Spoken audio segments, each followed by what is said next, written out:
Шымкентте отан қорғаушылар күні қарсаңында әскерилер марапатталды. 18 шенді қала әкімінің қолынан алғыс хат пен мінсіз еңбек үшін медалін алды. Ал шараға мерекелік көңіл күймен келген қонақтар концерттік шараның куәсі болды. Айта кетейік, биыл еліміздегі қарулы күштердің құрылғанына 31 жыл.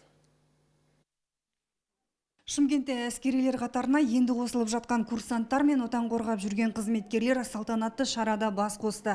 7 мамырға орай ұйымдастырылған кеште еңбегімен көзге түскен азаматтар марапатталды.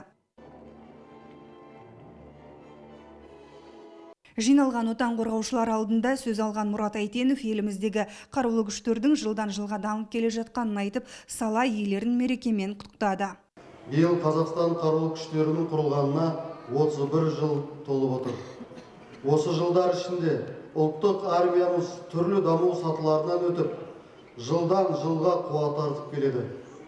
Бүгінде дайындық деңгейі жоғары. Әскери қызметте мінсіз еңбек үшін медалі 10 қызметкерге, ал қала әкімінің алғыс хаты 8 шендіге табысталды. Медальмен алғыс хатқа кенелген шенділер арасында арулар да бар. Қарулы күштеріне қызмет өткеріп жатқаныма 15 жылдан асты. Және бұл қарулы күштерінде отан қорғап қызмет өткеріп жүргеніме өкінбеймін. Көңіл күйім әрине өте керемет. Осындай абыроймен осындай дәрежеге жетістікке жеткеніме.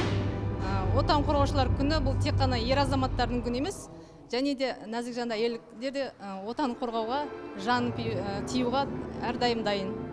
Жиын соңы сарбаздар, курсанттар мен эстрада жұлдыздарының мерекелік концертіне ұласты. Назерке Үкібасова, Эльдар Жунусканов, Информбюро.